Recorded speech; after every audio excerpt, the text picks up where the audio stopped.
Hello guys, welcome back to another episode on Babi's Diary. My name is Barbara Omodudu and I film about family, career, lifestyle, and most recently all things relocation from Edmonton, Canada. How are you all doing? It's a valid question, guys. How are you doing? How is 2023 treating you? I hope that you are smashing all your goals. I hope that you are living the life that you truly deserve. I hope that you are having fun every day. Thank you for always hanging out with me on this channel. I do not take this for granted. It is one of the best things about my whole relocation, that the fact that I get to share this journey with the most amazing people on the internet is such a beautiful privilege that I do not take for granted. So thank you for always sticking around with me. Like you might already know by the title of this video, today we are talking about what you should do in your first week in Canada. You are here already. What is the next thing you need to consider? What is the next thing you need to do? If you are an OG on this channel, you already know this, right? My husband and I and our two kids relocated from Nigeria to Canada in September of 2022.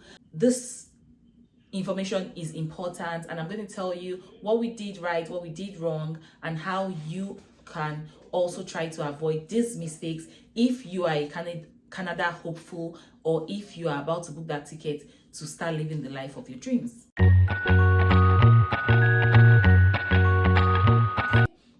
So first and foremost, it's important you consider the time of the year you will be coming to Canada. We decided to travel just at the tail end of summer and just when winter was just about to kick off. Right now, if I am to advise anyone, I would say no, no, no. Do not travel in the winter. If you have the opportunity, except you do not have that time on your visa, but if you have that luxury of time to pick, please pick the summer period. It is always better to arrive in the summer, and down the line I would tell you why, right? Okay, so that's one thing to consider when to travel. So pick your dates to be within the summer period. It is always better. So when you have landed and you have gotten into your home, if you have not watched that video about the video about how to get a rental property before you come into Canada, I'm sure if you have not seen it, you would see it just videos after this one. So please be on the lookout for that one. So if you are like us, that you got your rental property before you arrived in Canada, then you should give yourself about a day or two to relax and just let the stress go. That was exactly what we did, and that was why we traveled on a Thursday, I guess. No, we traveled on a Friday, yes. So we traveled on a Friday, we arrived Canada on a Saturday, and we used Sunday to rest. The whole day on Sunday, we just did not do anything. We did not step out of the house. We were indoors just resting it out. You'll be jet lagged, you'll be sleep deprived. You need much more time to relax and rest. And that was exactly why that's why we traveled on Friday, we got in on Saturday, and we rested on Sunday, right? By Monday morning, we were ready and very energetic to go about all the things we needed to achieve that week. So we told ourselves, okay, this first week, these are the things we need to achieve. We'll break it down into different things on different days, and we'll try to make that work. And that was exactly what we did. By the end of the first week, we had completed all we needed to. At least 90% of all we needed to do was already done, and we could do the rest on our own. That being said, you need a guide. As much as you can do this on your own, it's better you have somebody who can help you. So I know that before you get in here, like I preach on this channel, please join groups, please join, ask questions, request for help, say, oh, I'm coming into Edmonton on social date, who is available to please help me or take me and my family to go get our social insurance number, or get the health card, or do this or do that, or blah blah blah. And you would see volunteers who are ready to pay it forward and reach out to you and say, you know what, I'll take you, I'll pick you up from the airport, somebody else will make you food, somebody else will take you on your first day. The community, Nigerians are nice people, guys. So look for your community. If you are not a Nigerian, look for, you know, communities in Edmonton. It must not be a Nigerian community, any community at all. They will be willing to help you. Okay. And so good a thing we're coming to Edmonton, where we had a family friend, they are Boos. You must have seen them on my channel, because really they were the ones that helped us to, you know, settle into Canada really well. Vanessa was available on Monday morning to take us to do all we had to do. So the first stop you should make would be the stop at Service Canada. I have a detailed day-to-day video vlog on all I did on each day. If you have not watched that video, please go back. There are some videos away behind, so please go back and watch all those videos. I tried to document all the places we went to on each day and what we're able to achieve. So on the first day, the first thing you should do is to hit the Service Canada office, right? There are a number of them. Look for the ones really close to you.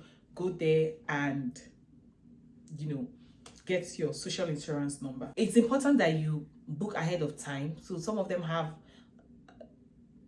appointment, so you can go in by appointment.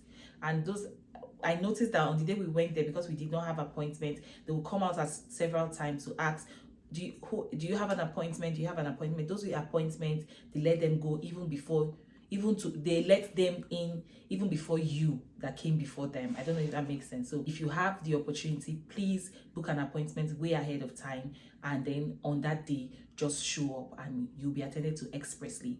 We spent close to 2 hours or 3 hours here, and that was so weird because the queue outside was not a long queue. So we had really few people, say less than 10 people outside. But even though we spent roughly 30 minutes on the queue or less, when we got in, we spent even more time in sorting it out, but that was fine. And something else, the lady at the counter asked us if we wanted to have social insurance numbers for the kids. And we're like, yeah. And she was like, oh no, you do not need to have for the kids now. When they get, in case it gets missing, you know, is a very important number, so they can open it when they become of age. And I'm like, how is the number going to get missing in my hand? How? So you might also have, you know, somebody might ask you that question. They have their reasons why. I mean, their reasons are valid, but they're not like valid. I don't know if that makes sense. So we're like, thank you. We'll still get the numbers for the kids now. So we had to use that number for you know, to do a lot of things for them. So I'm wondering how, if we had not gotten that number, then what would have happened? So it's a no-brainer for us. We got the numbers anyway. And the next place we headed to, which is equally very important. So the first place you should go to be honest with you, is Service Canada. That should be your first, because that should be your first point of call, because you will most likely need your social insurance number for a number of other things you will do after now. So the first thing you should do is get your social insurance number. Okay. Once you are done there, please keep that number securely. You see, I stressed that you have to keep that number really well, because you don't want identity theft, you don't want your money to be stolen, you don't want your credit card. You should just ensure that your number is kept well, please, guys, please. Okay, so once you are done with Service Canada and you've got your social insurance number, you would head out to the bank.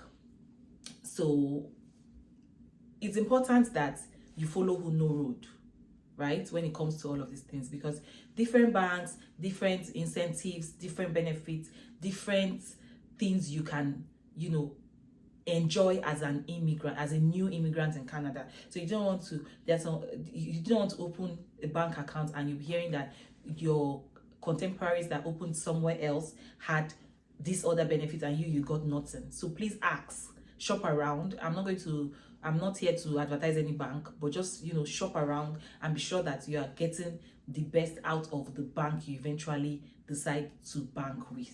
Okay, so there are a lot of benefits ranging from gift card to, you know, zero maintenance fee or zero deductions on transfer and pay in, you know, all of those kind of beautiful stuff that you think they are 2 naira, or I'm saying 2 naira, you think they are $2, but when you calculate it at the end of the year, you see that you'll be able to save one kind of $500 in that year. So it's important that you know, go for you open accounts with banks that have the most benefits for new immigrants. You also get a credit card, so that varies also. So some banks will give you as much as 5,000 or 3,000 or 2,000, depends on what they have on the offering. So if you've spoken to one bank and you've got, you know what they are offering you, you can use that to negotiate somewhere else and say, I've gotten this and that, are you willing to match up? Or, you know, and then they'll be willing to, because they need you, right? They need you as their customer. So it's important that, you know, you search around. I'm sure that you're getting the best services. Okay, when you leave, when you've gotten your bank account, they will tell you that they will send you your debit card as well as your credit card much later. So just follow through with all of those process. And please, on this, I forgot to mention at the beginning of this video, when you are going out that day, go with your international driver's go with your international passports, go with your certificates, or is it what they call a COPR? How can I forget what that stands for? Confirmation of permanent residency, right? Go with that document. Go with maybe passports, a pen. Just go with all the documents you use to come into Canada. Have them handy so that once they're asking for it, you're just producing it and it makes everything easy for you, right? Okay, so when you leave this place, please go and get a Canadian SIM card. Here again, I guess there are a number of different companies with different packages for new immigrants or for a new SIM. So ensure that you're getting the right SIM. Ensure you're getting you're also getting phone, internet. So how much is it going to cost? Just ensure that you're bargaining for the best. So some people, you know, it's a bargain process. So you know what, find out, ask question, and that's why it's important you go with somebody that has or that resides in Canada. They can tell you, oh, this is the better package, let's ask for this, let's ask for that, and you're able to negotiate well and get the best deals. Okay, please get a Canadian SIM and also get phone internet. The phone internet is what you will use when you're not at home, because you would also get home Wi-Fi, right? But the phone internet is if I'm not in the house, I'm on the road, I have access to internet. So also negotiate your internet bill. That's right. So before you're done with all of these things, perhaps you're tired, right? So another day, you can now decide to go to get your health card. That is equally really important, and you do that at the registry. Yeah, you get your health card at the registry. So when you're going to get your health card, please go with your international passport, your confirmation of permanent residency. They will also ask you to confirm your home address. What they usually would use would be your insurance document or your lease agreement or rental agreement. Yeah, those are the two things they will use to confirm your proof of address that you reside in Alberta or in Edmonton or Calgary or wherever you stay in within Alberta. So like you already know, I stay in Edmonton. I can only give so much information about other places, but if I'm speaking, be sure that most of the things I'm talking about is what I have knowledge about, which is Edmonton, right? You have to fill out a form. You don't need an appointment for registry, so you can just walk in, check online for the closest registry to you, fill out a form. They'll give you, you tell them you're here to get a health card, they'll give you a form, you fill it out, and they'll tell you that they will mail your health card to you, usually within 2 weeks. The next place you should be visiting would be the library, so the public library, to get a library card, because there are a lot of benefits that come with it, aside from the fact that you can print out documents, you can borrow books, you can borrow audio books, you can also, you know, go in there to just read or to relax. It's just a nice environment. I loved the library. I'm sure you must have seen it in one of the videos on that first week of coming to Canada. Please go watch all those videos there. At the library, and same process, you would get all of this. You need your means of identification, you would need your COPR, you would need other things just to, you know, enroll you, and then you get a library card. They will also be nice enough if you have kids. They gave my kids books that day. They gave us tote bags, they gave us books for the kids, and yeah, the library card, you can always use it and swipe it when you come in. There are benefits also for new immigrants there, so ask and then you shall receive. Yeah, so when we left there, we also, in the same, at least for us, we went to Clearview, right? And in that same space, we were able to register for discounted bus pass. And because you are a new immigrant, you get it discounted for $35 a month. So they give you a card that you can use to board the bus, and you just need to show the driver that card, and then you can go in on the bus. For other people who don't have that benefit, they get to pay $3.50. Once you pay that amount, they give you a slip, and you can use that slip for the most part of the day. I say the most part because I guess that slip expires at some point, but you can use it for the most part of the day. But imagine having to pay that amount every time. So for people like us, we just buy that $35 per month bus pass, and then I can use it all through the month. If I go out 10 times a day, 20 times a day throughout that month for 30 days, I use the same bus pass. So that comes as a discounted rate, but you would not be able to get that discounted bus pass that day. It usually takes a while, usually 6 weeks, up to 6 weeks or more. But they will send you a mail that you have been enrolled on that program for new immigrants, and then you would be able to go back and get that discounted bus pass. That enrollment also gets you a 1 year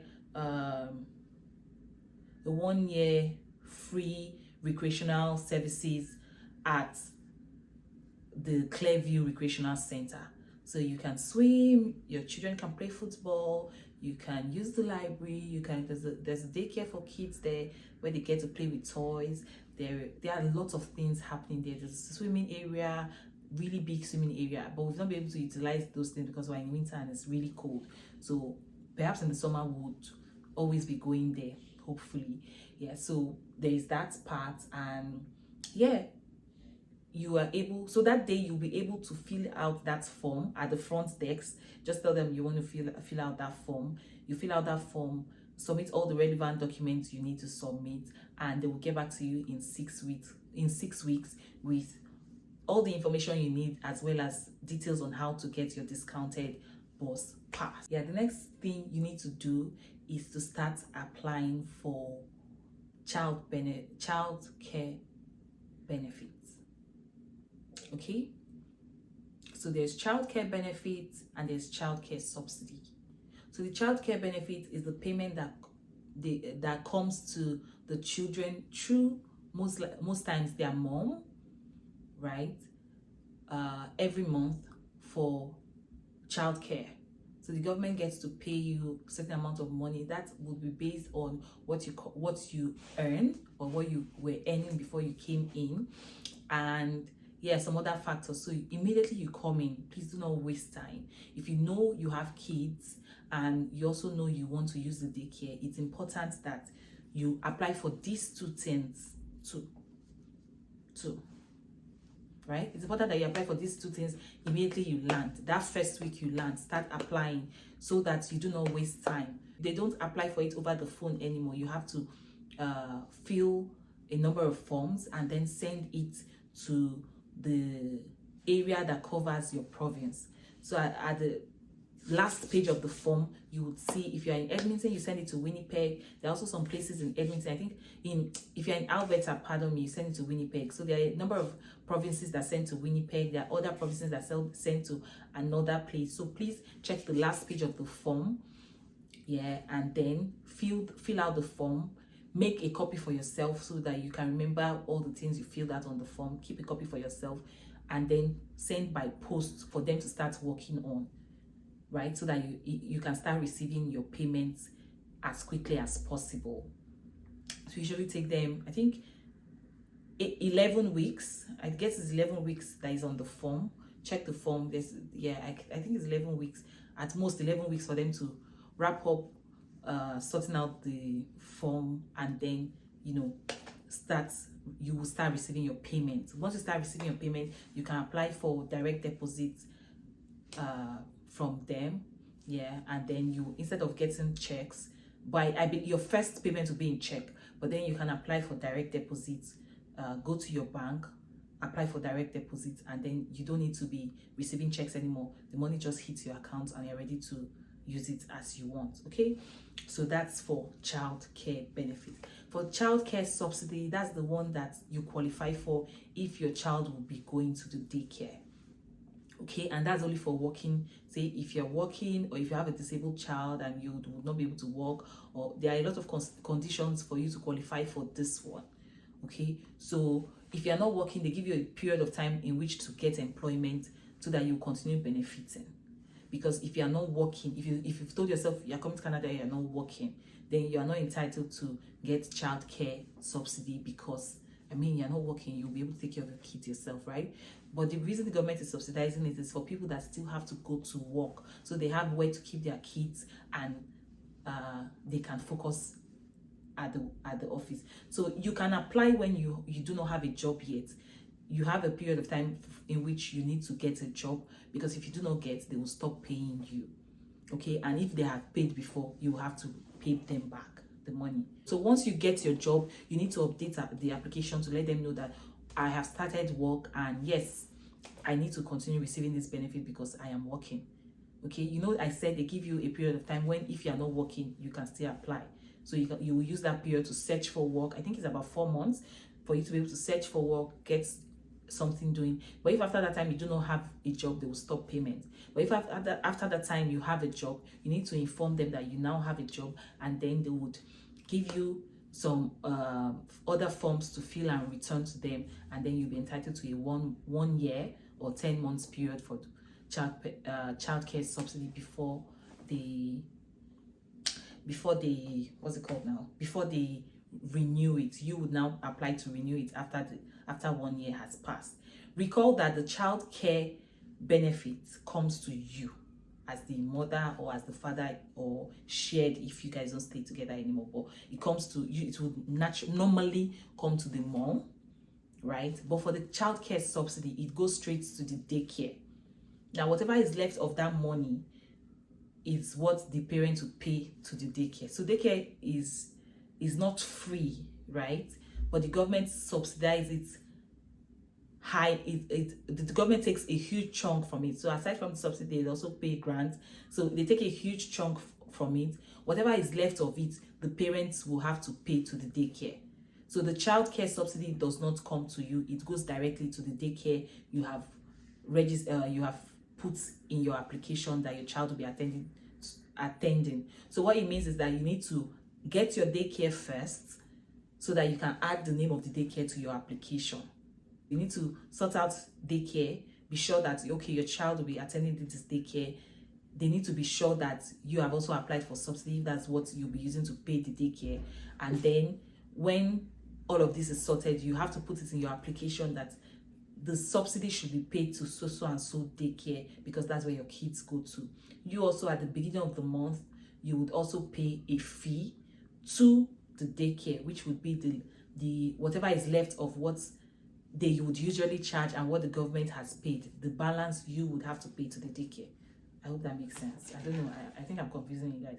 But if you have more questions, please let me know in the comment section. Another thing that you should take really seriously in the first week, the daycare. It's important that you start looking for daycare the first week you arrive in Canada, right? It is extremely important. You cannot do without that. If you have kids, if you want to work, if you know that there'll be nobody to take care of the kids for you, please start looking for daycare immediately. If not, you'll be caught up in having to you'll be caught up in all the web of, where will my kids go to? Oh my gosh, I don't have where to keep them. Oh, I need to start work. No daycare is accepting them. And then you might end up being desperate for anyone that you see that might not fit into your budget, or might not fit into the kind of daycare you want your child to go to. So please start looking for daycare in the first week also. Another thing you should start considering, especially if you're a family person, you have a wife or a husband and you have kids, especially when you even have kids, please start looking for how to get a car.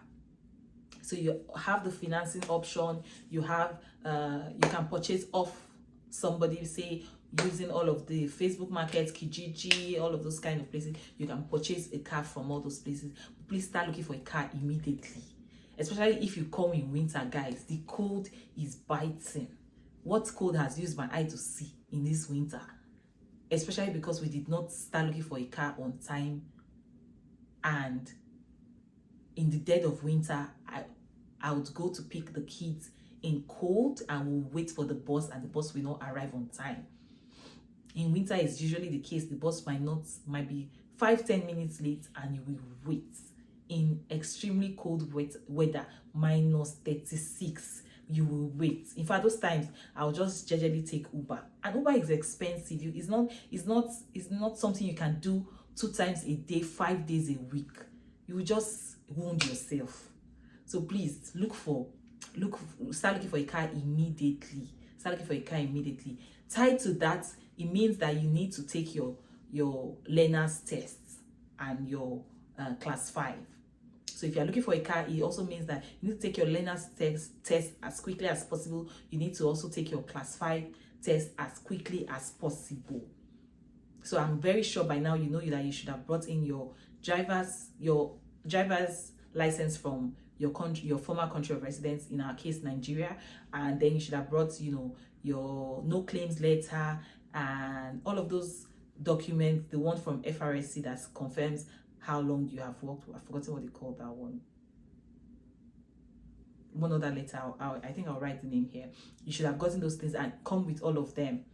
When you go to the registry to book for start reading for your test, also for the learner's test, take the knowledge test, pass it immediately, and then get a driver to teach you how to drive, and then write the class 5 so that you can get a car. Even if everybody in the family doesn't do it, one person, if the wife or the husband doesn't want to do it at the same time, at least one person should do it so that there is a car and then there's somebody that can move around. Please, immediately you get in, start reading for your knowledge test, take the knowledge exam, take the get the driver to teach you how to drive, take the class 5, and then get your driver's license and get a car. Tied to getting a car, you also need to get the insurance, you need to get the plate number for the car, you need finance for all of these things. So the things to do in your first week of arriving in this country is more than who is just resuming university for the first time. All those normal carry file to student affairs, carry to academic session, carry to hostel, is more than matriculation and all those newcomer something. So please, as much as possible, try and achieve all of these first week. If you're not able to, you can spill to the second week, but this is the time you have. When you start to work, it's difficult to combine all of these things together. I have not been able to take my class 5. I've passed my knowledge test, but I've not been able to take my class 5 till now, 4 months after. That's because I have started to work and my schedule is crazy. Do not fall into the temptation of relaxing. You see that those first 1 week, 2 weeks that you might not have started working, it's important you get all of these things sorted out. Tied to this is to start looking for a job. If you know, if you were in Nigeria, you possibly will still be working in your office now, right? So now you are here, you're not working, and you're spending money. You will pay rent monthly.